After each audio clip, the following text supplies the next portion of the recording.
Hi there, I'm Joey. I'm Jacob. And we are watching Star Trek for the first time. Last time on Star Trek, I was debating between Rumble in the Jungle Gym or Fight for Your Wife. Both of which are... I can't decide. Both of which are accurate. I like both. And I like probably Rumble, better than the episode. I like Rumble in the Jungle Gym just a little bit more. I think so too, yeah. But both jokes are better than the actual episode we watched. Anyway, Absolutely. Today we're watching an episode called The Last Outpost, which I'll be curious to see what that's all about.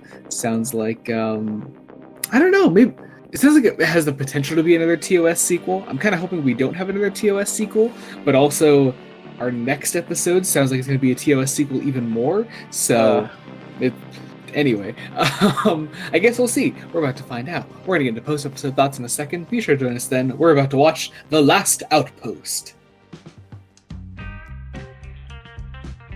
So, it wasn't a particularly high bar, but this is probably the best episode of the show so far. I would agree that this is one of the best. I mean, I don't want to talk over you, but honestly, if nothing else, because it has a couple interesting ideas going for it that they execute really well. I think, first off, the Ferengi. I want to talk about the Ferengi, of course, because they are, when they said the name, it was one of those things where like, I recognized it, and I was like, okay, wait a second, I feel like I should know that, or knew it somehow before. I guess I just heard it before because once they actually showed them, I realized that I actually recognized them. I don't know exactly how. I know I've seen like the big ear guys before in relation to Star Trek. I don't know exactly how though. It's one of those things where they've absolutely somehow permeated popular culture, I guess. Unless they're like, how. Is there like a major Ferengi character in like a show or something that I'm like misremembering? I don't know. But obviously, I'm guessing they'll show them more. Considering I doubt they're just famous for the one episode. I guess they could be. It is possible. It's a good episode, but it's not like amazing. It's not that good, you know. But yeah, it was good. I enjoyed it. It's sort of a backseat for Picard as a character in this. Although we do have some interesting, let's say, like moral dilemmas for him early on. Which I find really interesting. But otherwise, he takes kind of a back seat in the whole second half of the episode, which I found interesting. Giving a lot of time to shine for Riker and Data and LaForge. I was going to say, cool. We focus on a different part of the crew, which is still the main crew, mind you, of course, but it's one of those things. But I think every episode has kind of been... Every episode so far has been pretty... Picard focused somehow, and even like the resolution in the end, like had nothing to do with him. It was all up to Riker, which I found really cool, and also just shows, I think, the strength of Riker as a character and something that the writers really recognized within him, which is really nice to have there. I'm glad it's recognized early on as well. Yeah, he didn't just like. I mean, I feel like they would have recognized it eventuly because Jonathan Frakes is awesome and he brings a lot to the character. But they have a lot to do with the character like early on, which is nice. So yeah, that's cool.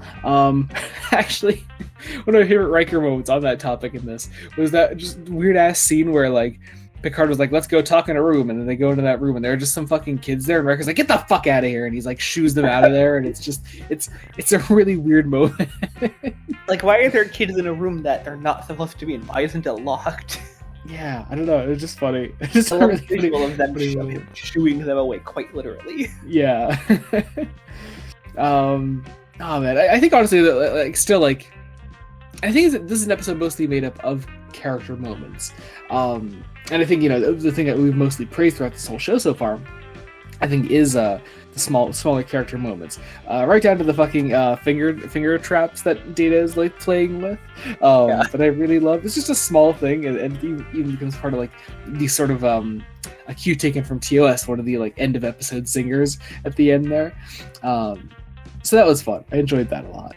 I feel like we said that about everything we've watched. Like, by and large, like if nothing else, we usually compliment the character acting and the character moments. Well, yeah, I think honestly, like between TOS and now that we've seen 5 episodes of TNG, well, 5 technically, it's a whole thing. 5 episodes of TNG.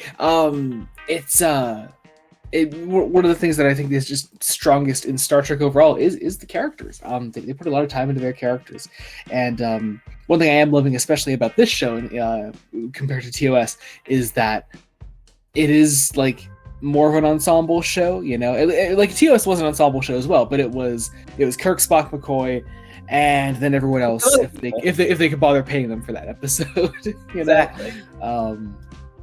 But here it really is an ensemble show, which I really appreciate.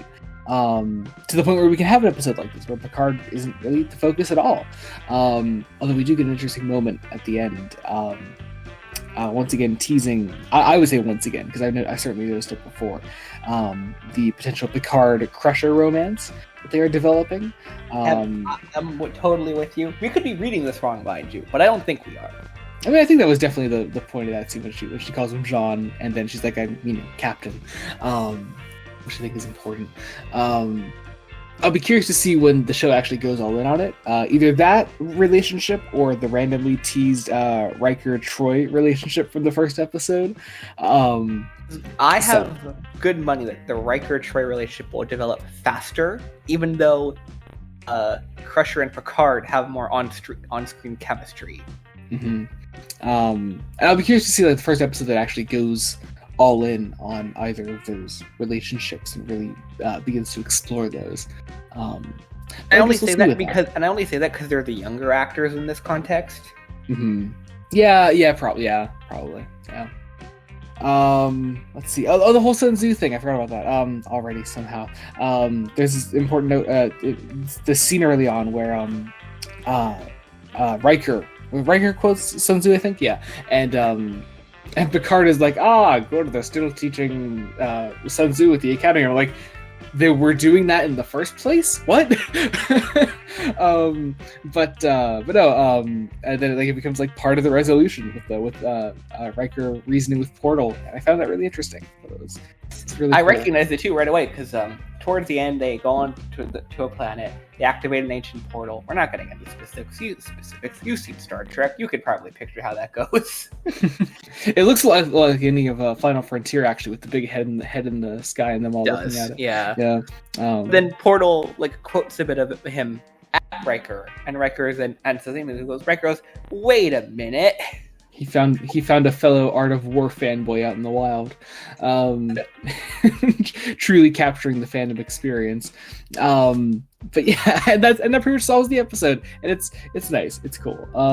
I actually like the last Outpost, so that was a pretty good episode. And, I enjoyed it. Yeah, I am looking forward to seeing where we're going from here. So. I guess that about does it. Thank you all so much for watching. Be sure to join us next time when we continue Star Trek: The Next Generation.